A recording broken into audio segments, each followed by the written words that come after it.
Hello and welcome to another BiotensegriTea party coming to you from through the Stephen M. Levin Biotensegrity Archive. I'm Susan Lowell de Solorzano. I'm one of your co-hosts. I'm in Washington, D.C. What about you, Chris? I'm Chris Morita Clancy, coming to you from Coast Salish territory, just outside of Vancouver, BC, in Canada. And Graham? And I'm Graham Scarr from Nottingham in sunny UK. Right. And today our special guest is Bruce Hamilton, who I'm hoping you got the newsletter and clicked on some of the links and saw a little of his history. He's going to give us a tour of his garage. Bruce has been, well, how long since you built your first tensegrity, Bruce? Well, we're going to get to that. All I right. it was 1978.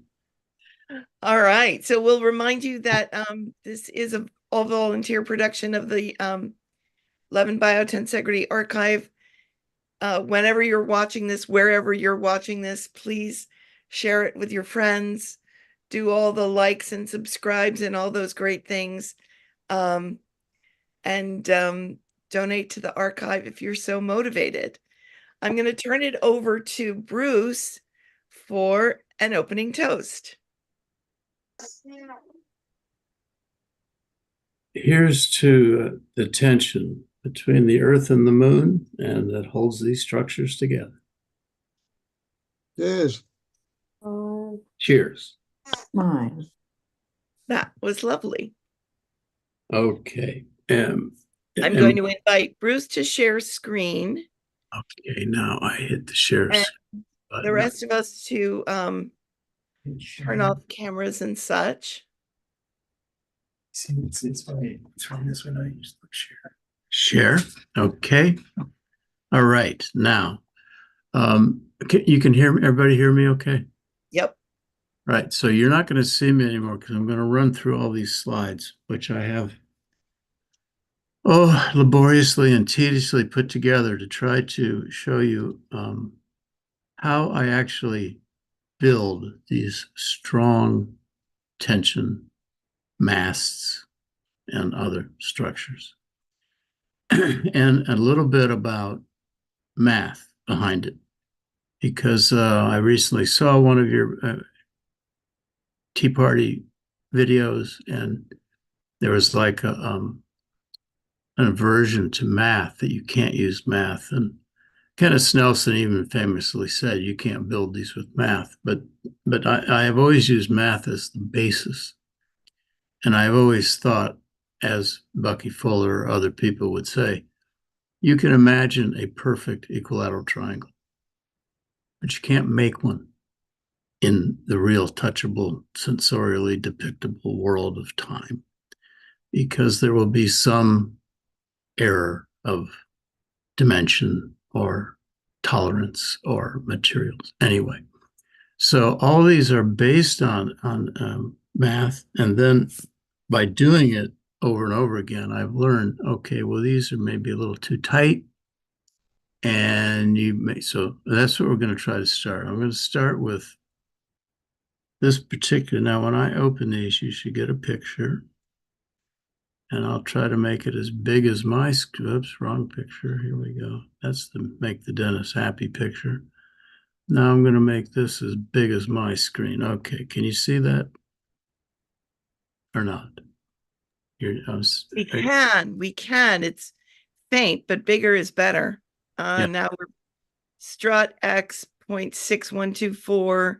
Okay, this is a toothbrush. Toothbrush tensegrity from January of 04, Oral-B, etc. Anyway, the point of this is there is the magic number 6124 equals tendon. And it fit great. Okay, now, Bruce, I want to clarify. So for the length of the stick, or the 2 points that you would tie the line to on the stick, whatever the stick is made of, toothbrush or whatever, you multiply that length by 0.6124, and that's the length of the tendon you need. Is that correct? Right, and I guess I'm just going a little too fast, but is this size good enough that you can see that? And can you see my pointer or not? Yes. Yes. Yes, we can. Okay, so right. So there's the length of the object. And I use the toothbrush because it's just so easy to get one. You don't have to do anything except go to Costco and get a 12 pack and you can make a mask. That's why I use pens too. I love to put the pens together because everybody's got pens. And, um, A little bigger. And it looks like you put screws right into the toothbrush. exactly. Those are nylon machine screws. You put one right in the end on the brushes, and then this is back before I had a continuous tension element. So this is each strut would come with its harness. Okay, Keith, where are the arrows to move them? They're going to be They're hidden behind those, so you can use your computer keyboard and just hit the right or left arrow. Yeah. Okay. Now, can you see that? Yes. Yeah. Okay. So this is why I use toothbrushes. They're just very nice. But the whole point of that was the 6124. So now I need to make this small. I need to go back up to my main. Where's my main root, Keith? How do I get back there? Go down to your toolbar and put that. There you go. And then go up. Okay. Yeah. Now I go up. Okay. Now we're going to get into the start of this. Okay, now I hope this comes across on the screen. I have a whole series of photos here that are from my notebooks. And this is the first one, which is from, and I got to make it full size. Okay. Can we all see that? Yes. This is from Hugh Kenner's book, Tensegrity Math and How to Use It. And it's the forget the fear of math part. He's taken a 6-strut tensegrity right here, and these planes show you where the parallel struts go. And then he's broken down, how do we get from A to B? That is the tendon length. The black here is half the strut length because he's cut these planes in half. And he's showing you that AD and DC, are you following this? Am I going too fast? Yep. We see it. All right, they're each a quarter because you got a half a strut and you've got 1/4 of it. That's where you're starting. And Pythagoras, a squared plus b squared equals c squared, and he derives AC by that. 1/4 squared plus 1/4 squared, remarkably, is an eighth. Now you put that back into the formula because you know this one, and we're trying to get AB, and this is a half of the strut, CB. Again, Pythagoras to the second plus 1/8 to the second gives you 3/8. And if you take the square root of that, you get 6.124. That is how they get the magic number. There's really nothing magic about it. But I bet you most everybody listening has used that to make a 6-strutter. Okay, now I want to go and start. Okay. Can you read that? A little bigger would be helpful. Yeah. Tensegrity Mast a la Kenner, June 98. This is the first one. There's your tenon 6124, which is if you start with a 45 centimeter strut, that's going to give you 28 centimeters. And I made this tensegrity prism right here in the middle, which is the top 3 struts off of a 6-strut vector equilibrium, icosahedron, tensegrity, whatever you call it, whatever you have to call it. And if you can look down here, This are the Can you formula. make that a little bigger? Yeah, that's good. Or that's a little too big, but yeah, that's pretty great. So in this case, we determined the radius at the top, the radius at the bottom, and these are the cylinder coordinate system that Kenner lays out in his book. There's 4 formulas. First radius to the second, plus the second radius to the second, minus 2 times their product time.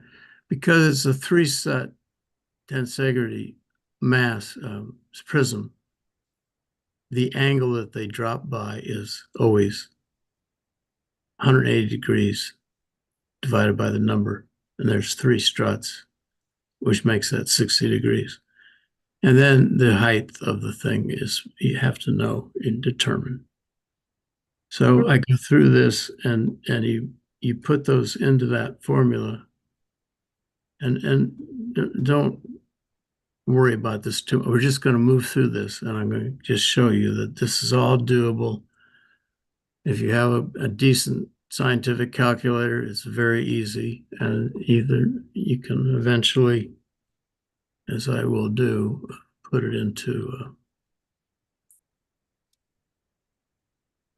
Bruce, can you define cylinder?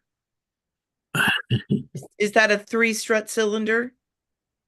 I'm going to get to there. Why don't you just Okay. why don't you hold that question for a minute, okay?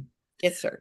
And this one is further from that, and I'm not going to dwell on this, but you can just see I came back in January of 02, quite a Make while it a little past, bigger. Great. and I want to move it. I can't move it too much to the right. We can do that. What do I need to get this? Let's see. Just-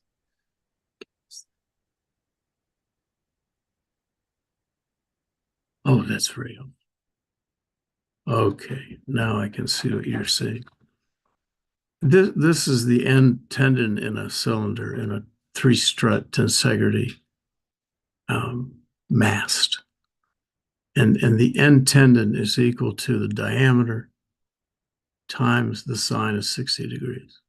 It's that simple. And if you know the diameter of the cylinder, you know this tendon. Okay, now we're going to come back to that in a little bit here. This is the next iteration where I came back and made a harness. In those days, I had the harness attached to the strut. And I was able to put this together, but it's very awkward.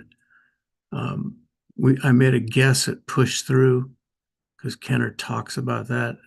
From your theory to your actual model, they're going to push, and the tendons are going to bend a little.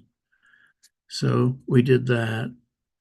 And I have a date on here somewhere. This is, actually, this is before I'd come back to it. This is also from 78. You can see the washer. You can see the strut. The problem with this method, one problem, is you stack washers at the end, which has a tendency to make the strut longer, and your screws don't work as well. So now, at this point, I'm ready to make a mast. And to make a mast, you have to keep going. You can't just have 3. So I had the small triangle from the top of the VE24, that vector equilibrium, and flipped it over and put 2 of them together. So you've got a left and a right. And that is enough to give me a table. And the table shows me the small triangle on top, the length of the strut, 610. The big triangle at the bottom is 546. This is all millimeters. The small hex ring and the big hex ring, and we're going to get back to that in a minute too. Sling and the connector are the 2 different lines that reach between the circles, the hexes that pull it all in together. They pull it top to bottom, these two sling. Okay. It's not moving. Keith, help. Have you zoomed in or? I'm just zoomed in too far. Now I got my arrows. Okay. Now, this page is from 2003, and right at the very top, continuous harness, one washer. That was what I wanted. And again, I had a 610 millimeter strut, and I made 12 here. So as this is a mast. I mean, once you get to 12, you've got a mast, 60-pound nylon monofilament. And this is my little recipe.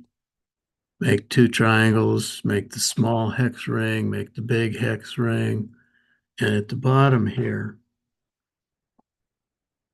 I said results, continuous harness, impossible. With these materials and procedure, size is good. So I was making progress, but I still was not quite there. Here's one more attempt on it. Now it's already 2005, April. This whole time I have big jobs and working and all that, but I come back to it. Is continuous harness possible? And I've got my drawings here, and I know I'm trying to connect. You can see this little diagram. I've got a hex here, and I've got 2 verticals. So these are the horizontals, the hexes, the bottom triangle, the top triangle. And then the reaches are the sling and the connectors. They are vertical. And there's my answer, no. So I still don't. And this is a year and a half later. It's October of 06, and I'm back to it. And I've been making these, and, with some success. I've got my nylon washer and screws, and I color coded it to help it, try to get it together. And the washers and the coloring makes it doable, maybe. I still don't have the continuous harness, but I'm real close. Now, this is the breakthrough. And this side, okay, to make it bigger where you can see it. This side doesn't have a date, but the other side, I'm going to show you the other. These are all from my notebooks. I've kept notebook. And what it says there on the top is base triangle board. The boards are the breakthrough. So now I can tie the tension elements completely away from the struts using these boards with nails in. And then I do it in a sequence. So let's go to the next one.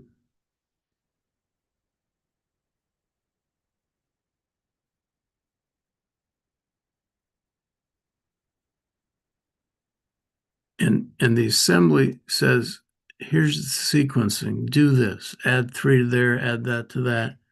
And at the bottom, and there's just a whole series to get to this one's 12, I think. But move assembly along the different boards.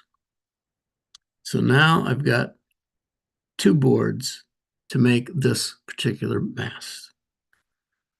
And here's my table, December of 07. And I've got the factor. This is your multiplier. Whatever the strut is, just like that 6124, I'm going to want the sling to be 0.5876 times the strut. The draw is going to be 669. The small ring is 410. And the big ring is that. Now, you will find through practice that the small ring was always too tight, so I had to change that and make it bigger. This is the first. Are you with me? Is it okay? I don't hear anybody. Do you hear me? Yes. Sorry, yeah, I've Oh. just had myself muted. Graham, did you have a question? No, no, just saying, confirming it's good. Carry on. Yeah. Okay. So now this is the first tapered mass. This is December of 07. And I decided, okay, I'm going to have a base floor and it's going to have this hex as one radius. The second floor is going to have a smaller radius. And the top floor is going to end in a triangle, no more hexes. And it's going to have a small triangle. And the bottom floor, of course, has a big triangle. Went together, good fit. Didn't quite have the top triangle at that point. Here's a much more ambitious one. This one has got all kinds of taper to it. This is probably the big bouncing man-sized tall one, like the one I made for Stephen. I think Stephen still might have one of those. I made a couple of them. And now this is December of 07. And I've taken these formulas and made a big spreadsheet, Excel spreadsheet. And I can put a factor in there. I want it to taper. This is 12.5%. So the base triangle, and then, is that big enough? First sling, first draw, first hexagon, second string, second draw, second hexagon, etc. So now I've got it down to where the theory is pretty good. And I'm getting pretty good results. And the big advantage of the continuous tension harness is I've got the harness over here on the table. And now I just go find driftwood.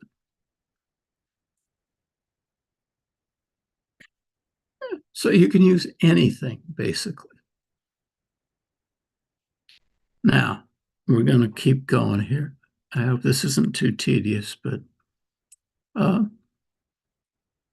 huge credit to Hugh Kenner. And here are the magic formulas. And here's where we're going to come back and talk about a cylinder and a cylinder T prism, a tensegrity prism, which is what this is based on. The masts I make, and we're going to get there soon. And again, it's you got these just square and square root functions and sine, and it's all on the calculators. But we can use the cylinder coordinate distance formula. It's just like a spherical trig formulas. You get the two positions, you get the two radii, you put them in the formula, and you determine the end tendon length, the side tendon length, and there's a cylinder, Susan. That is a non-tapered cylinder. That's what he calls a uniform cylinder, as opposed to semi-uniform. And this I just did. You can see the date there, I think. I did this for the Tea Party. This is the result of his little formula there, where the diameter is 2 in this embodiment. If you know the diameter is 2, you know that the end tendon, which is this, is going to be the end tendons of this tensegrity prism mast, is the sine of 60 degrees times the diameter. So that's it. There's one thing. You know the hex edge, because the radius and the hex are the same. They're half the diameter. If the diameter is 2, the radius is 1. And you get down here to figuring out with his cylinder coordinate formula that the strut, if you know this cylinder right there, I measured it. I know it's a certain height. Its height is 20. So you plug that in and it tells you right here at the bottom. Here's the formula. You plug in, the struts should be 21.9. And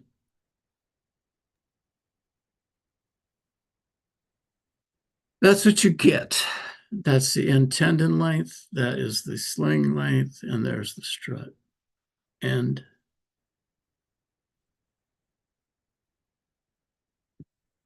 fits. Nice. And so Bruce, that great diagram, can you go back to that with the where you had the formulas in all kind of on one here? Here. No, This, two more. Yeah, that's Q Kenners, but two more forward. oh, two more forward. Okay. Sorry. So let's see. 1, 2, 3, that one. Oh, back one. Ah, Yes. So this to me is quite brilliant. You've condensed onto one page all the essentials. Do I have that right? it's kind of, yeah. And Because if I'm looking down at a tensegrity cylinder that you've built from this, I'll kind of see these shapes. I'll be able to imagine the circle. I'll be able to kind of see the hexagon and see the triangle. And this is how you generate for a cylinder that is non-graduated. this is a big part of it. And again, what I'm trying to show is that, okay, water is H2O. We didn't make that up. That just is the way it is. And it's the same thing with these tension structures. They have this, and it is reducible to math, which Hugh Kenner did. I didn't do it. I just embodied it and am trying to lay a basis. If anybody else wants to look at it, it's not that difficult. It does have to be grasped. So, But to get the relationship, the math will get you there every time. well, like I said, though, okay, our company, we make necks for electric guitars, and the neck is what you play the instrument with. They're precise. And so we have measurements. We make necks for many different, very good guitarists all over the world. And if you say, I want a neck that's 840 thousandths thick at the first fret, we can do that. If you say, now I want you to make me one 845 thousandths and be different, we can't do that because we have a tolerance of 10. So 840 and 845 is the same neck once you actually realize it in wood and whatever, And that's kind of what I'm saying is that there's an experiential part of this, which I'm going to get to. If I'm not taking Great. too much time, let me No. This is fabulous. Thank you. Isn't that cute though, that thing? Okay. Okay, now this is the same thing in a sketch drawing. Again, I did this a couple weeks ago. A little bigger if we could. Great. Okay, 4-tube zoom. See, I put it right there. And there it is. It's the radius is 4 here centimeters. The radius of the bottom 2 is the same because it's non-tapered. It's a continuous. Diameter therefore is 8. Therefore the tenon, which is at the top of the. Oh, that's not quite what I wanted to do, but anyway, the tenon is 6.9, and there's your formula. And then here's actually plugging in. If the radius is 4, radius is to the second is 16. Again, 16. Now you multiply them times each other, 2 times 16. And there's the sine of 60 degrees. And it's 20. The height is 20. So height to the second is 400. You add all those up, you get 459. Now s squared equals 459. This should say, and then s, no, it shouldn't. That's fine, because you have to square it to get it out from under that, is 21.4. And I just showed you this because, in fact, I'll send you the other one if you'd like it, Susan. But and it worked. It fit perfectly. So you can go from this theoretical to with some tolerance. And when you actually put your hands on this and put it in that cylinder, what you would find is at the bottom, it's constrained because this cylinder has a lip around the bottom that makes the bottom inside diameter a little smaller. See how the tenon is not stretched? But, Yeah. And again, that's just the reality. If you were doing this again and somebody said, oh, it's got to fit perfectly, well, you'd make this guy, instead of 6.9, I'd make it 6.7 or something. You know. Okay, now, Keith, I need to go up to the root again. And I got to make this small.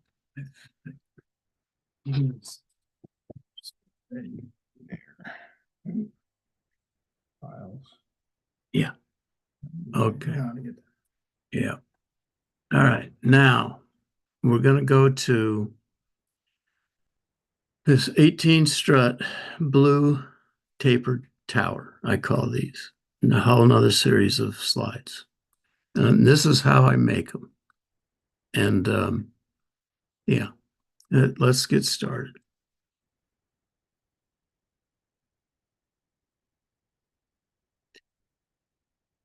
This is the bottom triangle right here of this tapered 18 strut tapered mast. This is the first hexagon. These are both the rings, the horizontal rings. So this and this have to go together. And I've this is my washer. These are the aluminum crimps, the crimps that you put on there. You put this is 90-pound commercial grade monofilament line. Very, very strong, 0.87 thousandths thick. And That's fishing line? Yes, fishing is commercial fishing line. 90-pound. You can't stretch it. I mean, it just doesn't stretch, basically. I mean, there's some little modulus to it. Okay, now I've got the bottom triangle, and I've added these 2 lines on each of the 3 edges that are going to reach vertically. And you might say, why do you have that little zip tie there? And the reason I have that zip tie there is to help me see the thing and know. This is the trickiest part when you go from flat to volume. So I've got, okay, you'll see that in a minute. It helps me. So now I've got, here the triangle standing on its edge. There's my zip tie. Here is the first ring. These 6 are going to go in these 6. Okay. Now here's the board. This is a much more complicated board than I'm going to show you a couple others, but I'm going to bring that base triangle to these 2 nails, and they're going to reach to these 2 nails, and that is where the hex is going to be. And I've got it all laid out so there's no pulling against a strut or anything like that. You're creating the tendon just precise. Everything here is a matter of precision.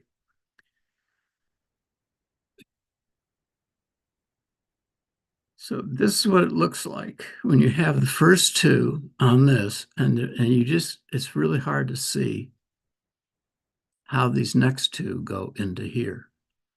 This one and this one, oh no, this one and this one have to go into here and here. Because Bruce, we're kind of seeing it unfolded, like the hex and the triangle are going to be on the horizontal, and that kind of rectangular configuration for length configuration in the middle is going to be on the vertical. Exactly. You've got it. That's right. And that's what's just going to happen right here. Pretty soon we're going to go. Now I've brought it over to the board, and you can see, I mean, just visually, it can be hard to see where this monofilament wants to go, and it has its own spring, all that kind of thing. But anyway, this one, which is here, can you see this one going up to the top out of the screen? And this one from here coming down out of the screen are going to go into these two. These two are part of the hex, which is underneath the rest of it.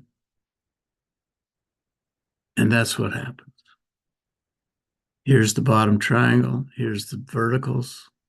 Here's the first horizontal.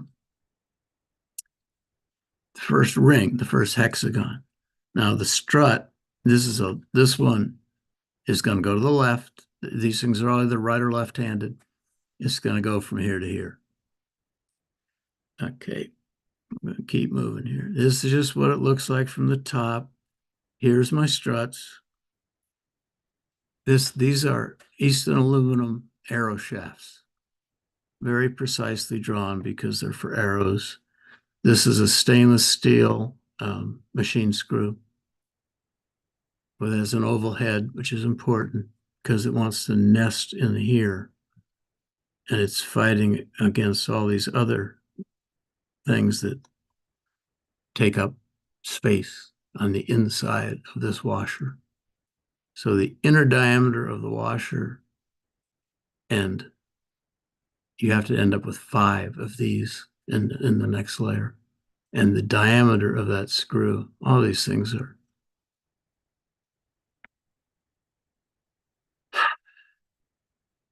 they're not casual.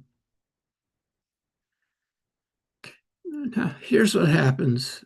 I've put the bottom 3 in struts, just so you can see how the verticality of the second floor. Now we're going to call this first floor, second floor. These struts go to the left, so the next strut is going to go to the right. It's going to go from here to here. Am I moving that too fast, or is that you can follow that? It's going to go from the hex that's not the top hex ring that's not occupied. That's right. And then instead of going to the left, you're going to go to the right. Yep. You have to. Yeah, right. So, right. So here we go. That's just looking at it from the top. It's just kind of a cool shot.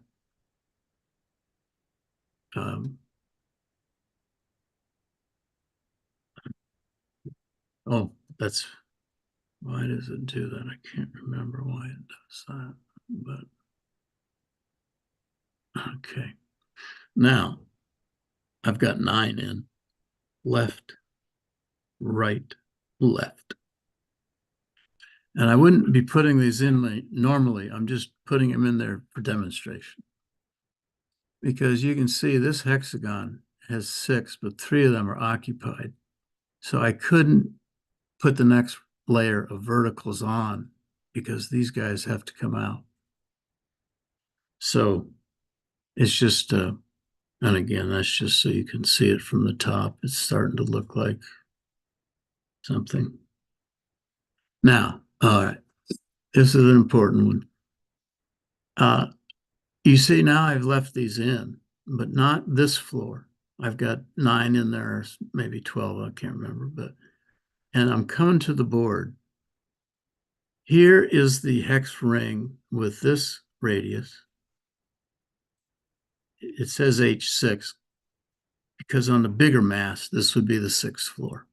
This one is only 18. The bigger one would either be 24 or 27. I made both. And this is the smaller radius of the next floor. And there you see it right there, those 6. And these lines coming, well, let's go, maybe we could go back. But, oh yeah, here you can see it here. This monofilament there is going to want to go in here. And this one is going to go in there. And then the one from this side, which I can't see it there, is going to go there. So 1, 2, 3 are going to go in these two.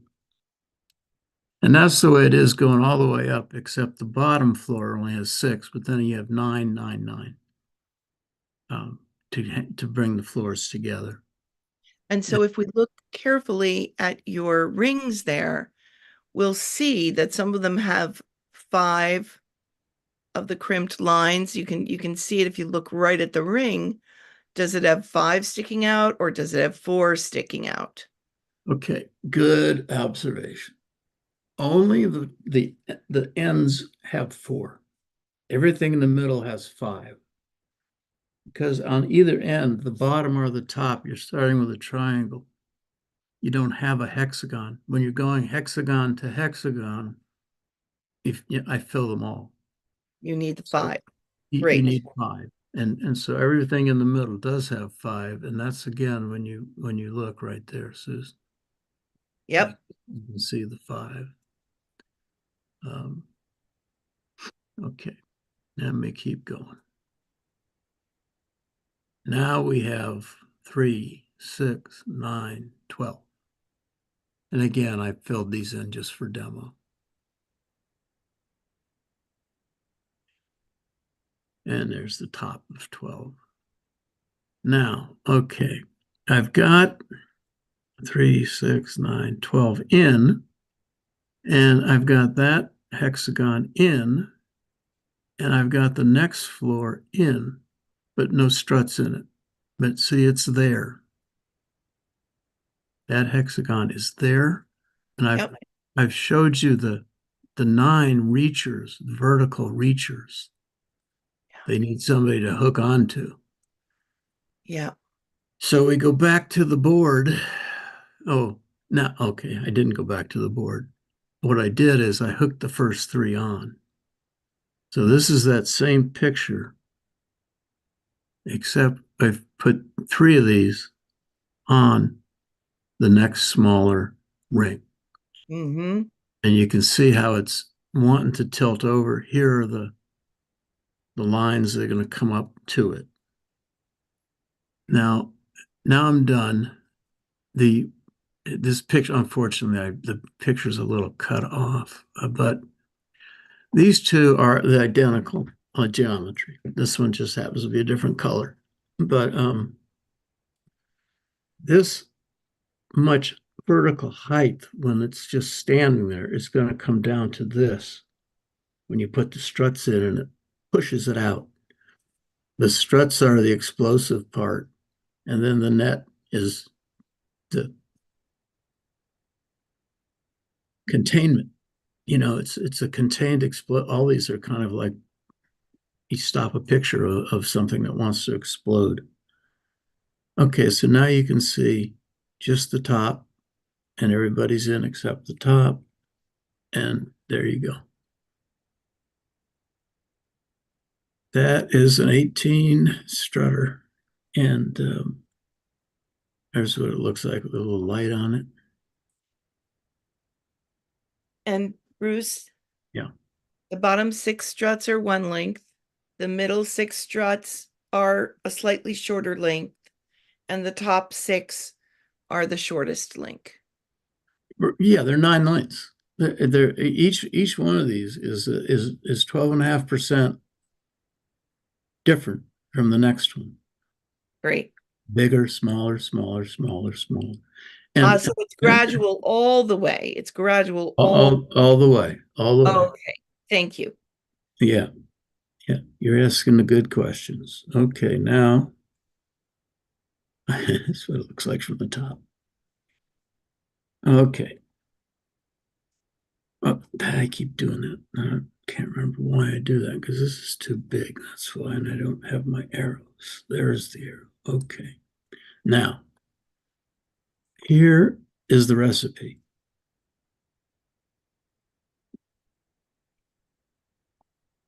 If you have all the ingredients, this is the recipe. Now, here is the different, here, let me get here where it says, see, it says Tea Party Blue. I put the date on it and everything. Strut, excuse me 1 second. And this one starts with the 4th strut because I've taken off the bottom floors. The bottom, it gets big fast when you keep adding the floors. But the cut length by theory is 203.7. And my experience says I cut that one 195. And as you go down through the lengths, you don't need to diminish them quite as much, but I do diminish all of them because I get a good, nice, firm tightness. And up here at the top, they get harder to put into because there's just less give. There's no give. So I say, okay, make them kind of comfortable. And here is the here's the quantitative ingredients. 18 struts, 9 different lengths. Then you have to have a threaded insert because that machine screw has to go into an insert. And again, arrow shafts are beautiful because every arrow has to have a tip. The tip is threaded into these threaded inserts, which fit precisely to the ID of the tube. So this is a unit practically. 36 nylon washers, 36 machine screws, approximately 40 yards of monofilament. You have to create 90 tenons. Each tenon takes 2 sleeves, and you got to crimp each sleeve twice. Bruce, Yeah. you said 18 struts, 9 different lengths. Is it 18 struts, maybe actually 6 different lengths? 6? Yes. One for each layer. Yeah, Okay. right. One length for each floor. 3 struts per length. Per floor. 6. Great. Thanks. Sorry. Good. Okay.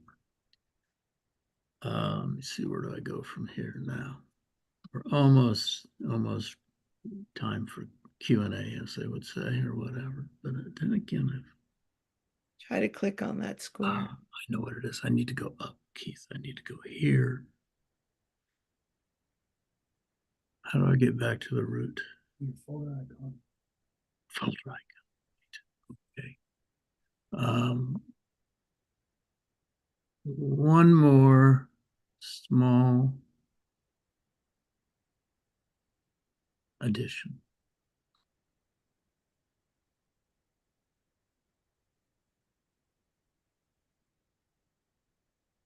Okay, here is a board. This one is from 2012, and this is for pens. This is a vector equilibrium pen. That's all I need to know to make a 6 strutter. That one, that's your 0.6124 right there. Boom, boom. Now these, when you make a mast, once you go to 9 or 12 or whatever, you're going to have a small hex and a big hex. You're going to start with a base that's going to go either left or right, and you're going to have a top that's going to go the other way.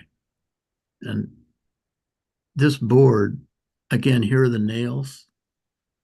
And I was going to give you a demo of that, and I still might, but we're not even in the garage. We're in my office because I was off by an hour. Yeah, I couldn't believe it. I was sitting here practicing, and my timer went off, my 15-minute warning. And All's well that ends well. oh, I hope. Okay, so now here is one more board, a board from October of 2017. This is when I made the face changers. I tried to make one that you could collapse so you could carry it in a suitcase and then put it together, but it turns out to be an awful lot of turning of very fine threaded screws, and it kind of tedious. And anyway, it's just another board. This is just the ends because this one takes two boards. And then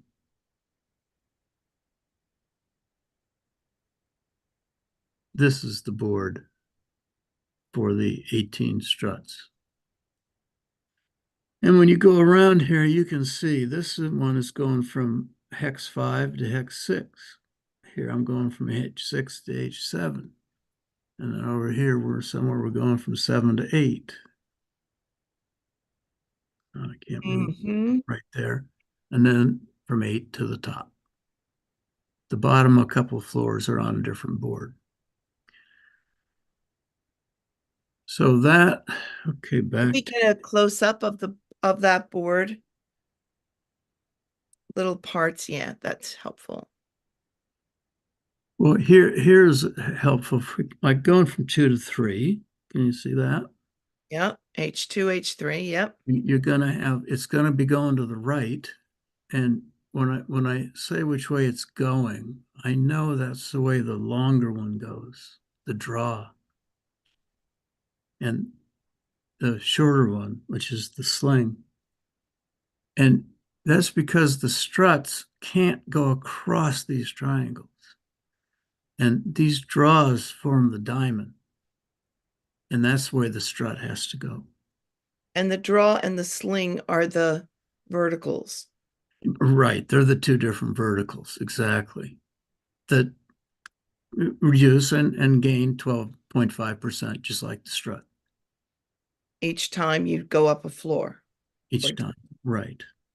And I actually don't manipulate those. I make those, I manipulate the strut to make sure that the size is, right. Mm-hmm. And you saw that in the red on that diagram on the ingredients thing. Okay, now there's just one more little fun thing, which Susan has seen, but I don't think the rest of you have. This, again, is a question of frequency, vibration, the fact that they want to move. These two that I'm going to show you are the same exact geometry, just different struts. So there's different mass in them. The nylon is the same.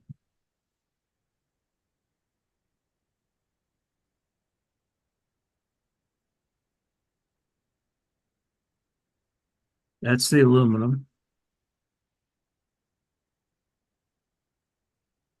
And I've got one more here.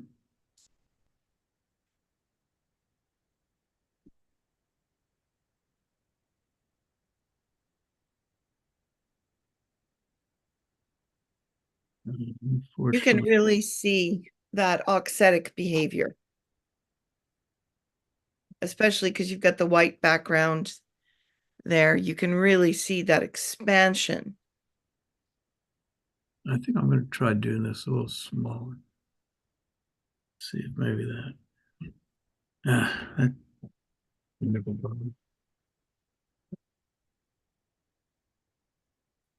Okay, now that is my presentation. All right, so people can, you can stop your screen share. Yeah, stop sharing. Okay. People can start videos. We can do raising hands. I'm going to ask the first question. Oh, one more thing before. Yes. Okay, one more thing. This is a visual, and again, we're not in the shop. We're in, but I did. Hold on. I'm gonna I'm going to do something called spotlight you. Okay. Here, this is the one we're talking about. This is the 18 strut tapered tower right here. And it does have, you know, quite a bit of spring. And it's not fragile at all. Okay. That's that. Great. All right. So I'm going to take the spotlight away. So Graham, let me ask my question. I'm going to jump in ahead and then I'll turn it over to you. Bruce, my question is, have you ever timed how long those oscillations go? No. I mean, but they go for a little while. Yes? The more struts, the longer they vibrate. In fact, I've got a 20. No, I was going to show you that. Anyway, yeah, And a little touch. Yeah, a little touch will make them vibrate quite a bit. Particularly if you get up to 24, 27 struts. Great. All right, Graham. Yeah, thank you, Bruce. That's really, really fascinating to see how you devise and put it together.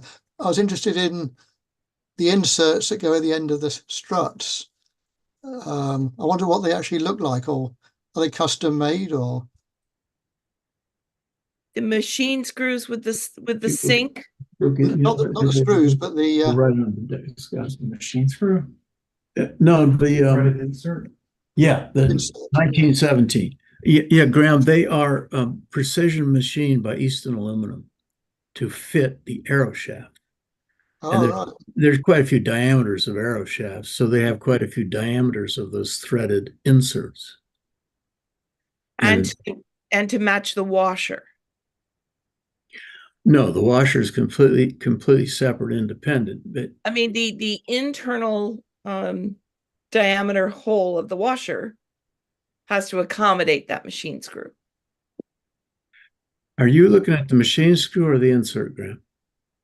The insert. Yeah, The he's going to go get. I'm sorry. Yeah, and it's threaded 8/32 because that's what your arrow tip would be threaded. Yeah. And people just, Okay. Right, thank you. Sure. 2, 3, No other questions. 4, 5. God, I'm not sure what I'm looking for. You're looking for the insert? Yeah, They it's going to 17 on top. They're on the far side. I'm going to mute or ask folks to mute themselves if they're not asking a question. But then, Mike, are you waving your hand to ask a question? Yes, go ahead. If you can find the hands up thing, great. If you don't, just wave and we'll eventually notice you and throw you a lifeline. Great. Yeah, Zoom always seems to hide exactly whatever button I'm looking for at any given moment. Yeah, this is really great stuff. Thanks, Bruce. Hi, Mike. Hi. So I have a question about I guess sort of like different sized struts and if the same math applies, because I know in my own playing with stuff, it looks like most of the examples that you're showing have sort of I'm still learning a whole bunch of mathy words, but that they're sort of like each individual module in a mast is I don't know if it's like a regular or equilateral, that it's like more or less equal on the top side and bottom. If you're just taking a single strut, or like if you've got a 3 strut prism in a mast, any one single prism is sort of about as tall as it is wide. Is that fair description of the forms that these? No, not necessarily. That's a matter of choice. I mean, you could say, make the struts, instead of tapering at 12.5%, have them taper at 20%. It Mhm. would look very different. It would be more like an Egyptian pyramid, maybe, or something, you know? Yeah. So, but no, that relationship it looks the same in these particular models, yes. Okay. But it's not necessarily the same. Hmm. And you can use the same formula that's in the geodesics book. Well, they're not really in that Hugh Kenner book. I mean, he doesn't really teach you how to make a tensegrity mast, I don't think. Gotcha. But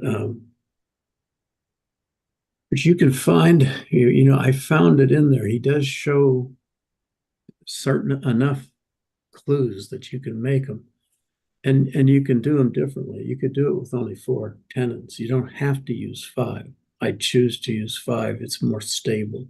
Hmm. Um, I'm not sure what anything else to say. Okay. Great. If I have some other questions, if unless other folks want to This is jump in on it. 1970. I'm wondering, Bruce and Biagio, do you two know each other? No.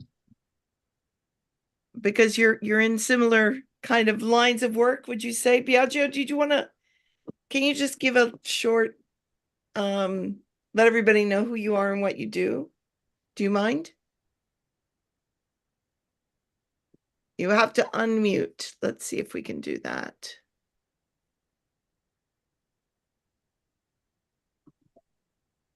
Okay.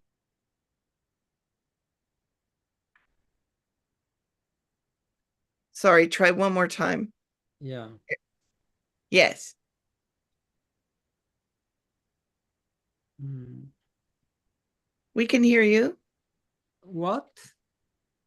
Can you tell us a little about your work? I don't think everyone knows you.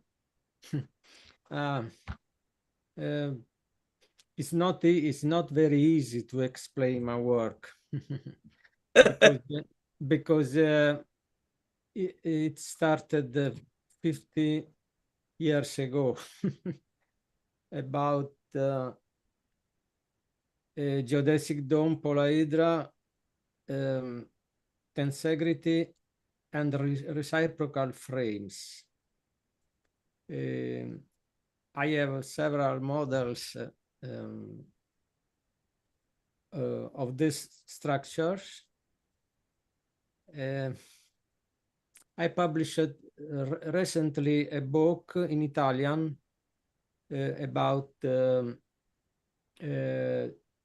tensegrity. If you will, I can see to you. Since we have the opportunity to all be in the same room together for the first time, I just wanted to make sure everybody knows everybody. Oh, nice. Beautiful. Yes, it's about my experience with tensegrities. And I see the weaving of the bamboo in there too, right? I related the tensegrity structures to reciprocal frames because they are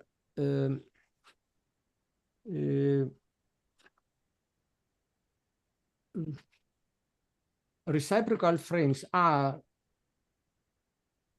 the same, are the tensegrities not oscillating. No, Buckminster Fuller uses a name I don't remember now.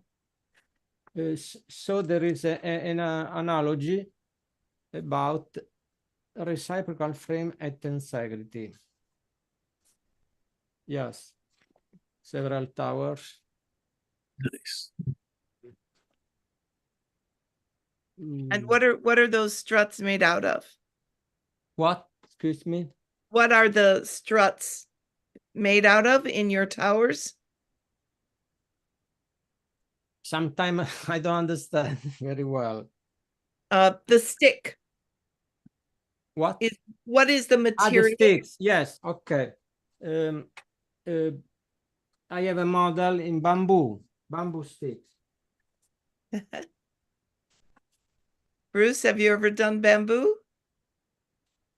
I have not done bamboo. Bamboo and Arundodonax cane. Wow. Is very interesting. This model similar sometimes to the Bruce Hamilton models for the way to connect. Very strong, very stable. The other system is with the Arundodonax cane, flexible in this case.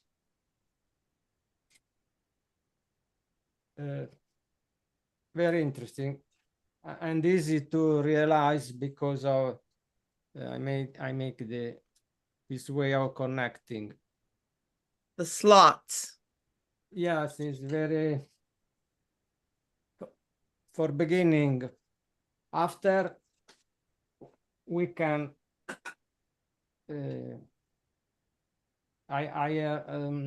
we can see the rigid tensegrity just like Hugh Kenner described in his works. I have several other tensegrities. But that's great. I wanted everyone to meet you. We should probably do a whole tea party in your workshop too. I understand it sometime. I appreciate very much the work of Bruce from several years. Very great structures. Yeah. Well, thank you. It's an honor. Go ahead, Chris. Okay. Hi, Bruce, and thank you for sharing. It gives me some insight, but I have to admit that the math is still totally intimidating. But I do have a question for you. I've got an old tensegrity, and it's been hanging on my wall. But because it's elastic, when well, it's actually better now that I've taken it down, but it gets stretched out. Right. And I am wondering, is there a way to figure out how to replace the elastic with non-stretchy string or not? I'm sure there is a way. You don't know. I don't know. Does the string go right through and the cap holds it there? Actually, yes, but it actually, yeah, there's oh, can you see there's little holes and it goes through, and the way that the tensegrity toy is made is then there's a little cap and Yeah. you put it into another slot here. Chris, let me spotlight you. Go ahead. Okay. From the beginning. So here we go. You have the tendon and you put the end through a hole here, and then you can tighten it depending on whether you put it in the end of it in another hole that is close, or it gets a bit tighter if you pull it further away. And then the caps pretty much, I think, are necessary for the building process. But once you've got the whole thing shaped, the tension holds them in place. Oh, that's very clever. Yeah. Is that a tensegra toy, Chris? Tensegrity, yeah. It's an original tensegra toy, but it was missing one, so I had to replace. Yeah. Actually, and I had to replace some of the cable as well, and I've just wrapped it around to tighten it. But I find when, I used to have it hanging above my chair, and I would just leave it there, and what happened, all that hanging, the weight was pulling it. So then the the elastics were losing their tension. They were getting too long. But I noticed now, since I pick it up, that it's not as deformed as it was when I took it Chris, which you need to just turn it every month.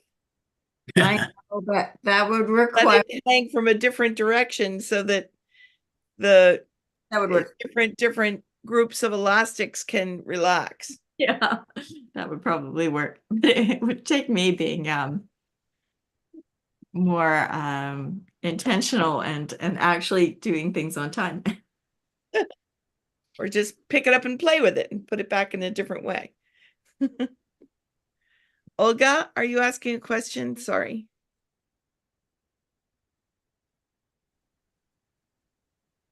Olga, were you asking a question? No. All right. Steve, did you have any thoughts today? Well, I just want to thank Bruce. I'm a proud owner of, I think, 7 Bruce Hamilton sculptures that are around the house, including the big one that's 8 foot tall, I think. That, yeah, where you really see the vibrations on it. And I have pen models and several other ones that come apart and put together. And, so I have at least 7 of his, and proud of it.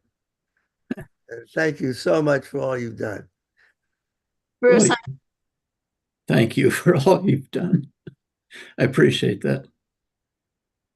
Bruce, I'm curious to know, now that you have the formula set up and you have your boards, how long does it take to build? Obviously, it depends on which structures you choose to build, but it looks like it would take so long to complete one of these towers. That's a fair statement. Yeah. And it has something to do with how strong your hand is to crimp. Yes. Each one has to be. But no, I think to add a layer of floor is about 45 minutes. Mhm. Once you've got the struts already made and so 8 or 10 hours is involved to make a nice one like this. Yeah. So it's not a money-making project. Say that. It's a passion. It's a kind of labor of love thing, and the discovery too. I mean, I too was a student of Bucky Fuller for many years. World Game Workshop, 1971, and again in 1975. And he led me into the geometry, and so I appreciate what Fuller's done. Bruce, Did. when And you remember, Chris, Mike's got a bunch more questions too. sorry, Mike. But go ahead, Chris. Sorry, I didn't mean to. It's kind of a sideways away from the models and more into the point of view of geodesics as opposed to the right angled world. And if we have time, we can get back to that. But why don't we go ahead with Mike's questions? Yeah, thanks. What was my other question? I guess curves. Like I know people have made like circular masts. And I guess I'm wondering if you have any suggestions for how to go about either mathing out the like a single continuous circular tensegrity curve, or even something that's like a presently I'm like working on a spine. I worded a different way, Mike. You're saying a tensegrity prism of 1 story, 1 layer, but instead of 3 struts, maybe it has 12 all around in a circle. No, if it was a 3 strut prism around in a circle of 12 prisms. So like I've got a 3 strut mast. Let me spotlight you, okay? Hold on. Yeah. Thanks for clarifying. Okay. So I have it's like a 3-strut mast that I'm working on that's effectively a spine. And I think just through, because I've been making a lot of this stuff using uh, um, a physics simulator that sort of pulls it into equilibrium, but it doesn't always, when I do that, it doesn't always give me the, I guess, sort of like regularist of results. Like, And so I'm, and when you say a simulator, you mean on the computer? yes, on the computer. Yeah. Um, and so I'm wondering, is there a way to sort of like calculate for like angles of things, so that like if this was to, this is a 3-strut mast or a three module mast, but if there was like 6, um, being able to put like an S curve into it, like the spine, purely on paper in math form. Because I can sort of like I can certainly bend it. This is really, really flexible material. It's like rubber band, but I can also use really rigid material as well. It's just not something I've looked into at all, Mike. I'm sorry, but I couldn't help you there. I'm But not a Mike, uh, at any different point in the cylinder, right? If you kind of shorten everything to the left side and lengthen everything to the right, arbitrarily determining a left and right? Then wouldn't you get and then did it the opposite way um on the next tier or two up, it would seem that just adjusting the tendon length would do that. Yes, yes. But then the angles start to change a little bit, and then stability starts to get lost depending uh on which. And I guess I'm sort of like still on the hunt for sort of like guardrails or constraints to be able to still make a curve like that, but make sure that I don't go out of the limits um, of uh, of stability. I mean, the other thing that I'm running into is that it's very easy to make these, and this may be into an assembly thing. And I'm really glad, Chris, that you asked the assembly question, in terms of like the length of time, because I'm always trying to cut down. I'm a very impatient person. Um, is oh, by changing, it's easy when you like change the lengths of struts, or I found it easy when you change the length of struts, but by picking like a single consistent strut um, size, it then just turns into a lot of different sized things that you have to keep track of. Um, are you using the same sized struts in each one of them, or like when you're making a tapering cylinder, um, does it go down? Is each consecutive one composed of shorter struts? oh yeah, Or they're absolutely. just twisted harder? No, no, no. They lay in parallels. Um, the struts are exactly parallel, but they taper by a percent, which you can determine. You can say, I want it to taper a lot or taper a little. But as Susan brought up, each of the layers is a smaller strut as you go to the top. Mm-hmm, So there's 6 in this one, there's 3 struts per layer, 6 different lengths. And the tendons are all different lengths. I mean, this is something you have to be patient. I mean, you're young, I'm old, but you learn a little bit about, hey, it's going to take a while to do this, and that's all there is. That the way I do. I mean, I'm just have one way of doing it. But to Chris's point, I wonder if I could show one thing from my background, because we are in my study, not in the garage, and it's a little Yeah. bit of a surprise. But I want to pick this camera up and just show you one thing I'm working on right now. This Great. more to it. If I pick Love this it. and I turn around in my chair and look down on the floor here, you can probably see this now. Mhm. Wow. And it is a tensegrity, and it's a 6 frequency. Oh yeah, tilt it up for it. Oh, there my Keith is here. Right. And my wife is quite an accomplished quilter. And this was my idea, was to have the first geodesic quilt.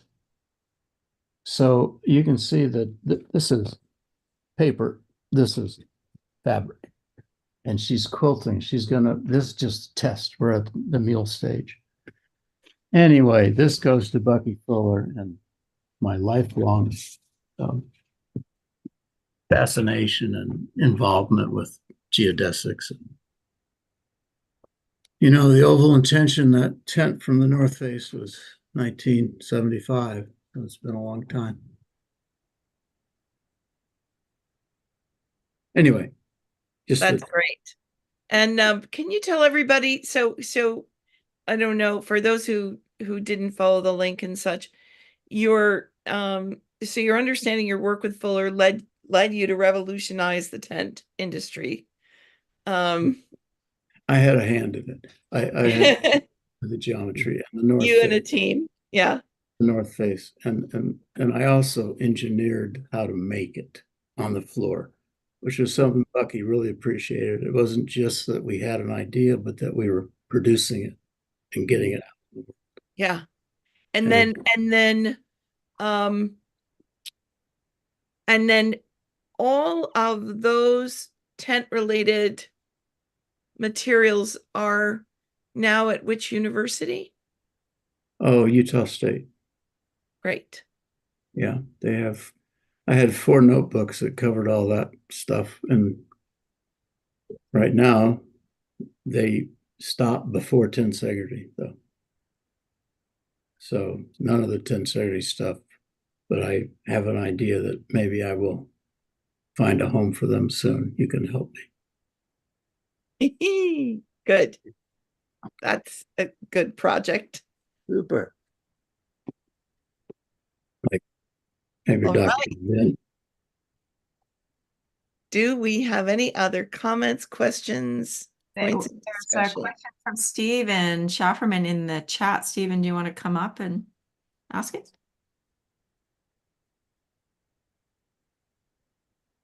What? Maybe I'll read it. It's Steve Schafferman. Why don't I read it? He just says, he wrote, where did it go? Here we go. This is from Steven Schafferman. Thanks, Bruce, for your models and the math. I like the Dymaxium map on your wall. I had the same map on my bedroom wall when I discovered Bucky while in high school in 1971. He asked you to please say more about your passion for Bucky and these ideas.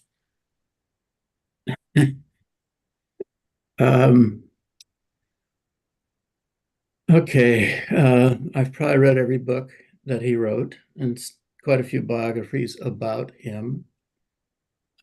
He visited the North Face twice. I have 6 or 8 letters back and forth between Bucky and myself. Whoops. I've lost you, Susan, but there are, Chris, there you are. And he had dinner in our house, Kathy and my house, 2 weeks before he died. And at some point, I thought,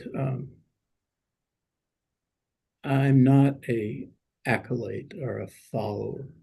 I have to go my own way. But it was close. He unfortunately, I don't think understood economics very well. And I've also delved into economics very deeply for many years. And we had a couple disagreements about that. So I don't consider him a deity. I almost did. when I was younger. But anyway, yeah, he was a great man. And I guess I'd say I owe him a lot. Stephen, I see you're unmuted. Did you want to say something? Well, Um, I just wanted to show Tom Fleming's wheel because there is somebody I asked about curving this thing. So I'll give you a quick screenshot, I guess, or share screen if it's okay with you Oh guys. yeah, go ahead, share screen. Yeah. Oh, Uh, yeah. my, I don't know if you can see. Can you see it? Yeah, Yes. yeah, I've All seen right. that Well, before. Yeah. yeah, yeah, That's that's cool. God. yeah, that's Tom Fleming. So he got a curve in there somehow or other, but he does that. All right. And Steve, were those stretchy cables? I know Yeah, Tom. those are all, he made them all stretchy cables. Yeah. So they adjust, I guess they adjust for the curves and things on their own. Right. Thank you. I'll jump in. Oh, go ahead, So Steve. Yeah. yeah, I was in high school when I first discovered Bucky and was reading Operating Manual for Spaceship Earth while taking a class in economics. Yeah. And I used to quarrel with the teacher because it was so clear that conventional economics was ignoring a lot of physical reality. But I agree with you that Bucky uh, didn't understand practical economics. And there's a new biography of him that really talks about his business and personal failures. And uh, so I didn't know I didn't know Hugh Kenner had written a book about geodesic math. And I have actually, I was away for a moment at the other bookcase looking at Hugh Kenner's biography of Bucky, which I noted was published in 1973. And so, yeah, there's just so much there to play with and think about. And just one other comment about Bucky's economics and politics. The last book he actually wrote was Grunch of Giants, which was his critique of uh, corporate capitalism and comparing the global corporations to the pirates of the 17th century. His daughter Allegra has said that it was one of his favorite books, and he actually talked about those ideas for decades. So it's overly simplistic in some ways, and there's a lot to criticize, but it's a fun book, and I strongly recommend it. Oh, yes, I have read it. And yeah, I read the new biography too. There's a couple of them out. Yeah. And yeah, anyway. Nice. All right. Well, I'm going to wind up with a toast if that's all right. Sure. And I'm going to say thanks, Bruce, for coming. That was so great. To getting a tensegrity into everybody's hands.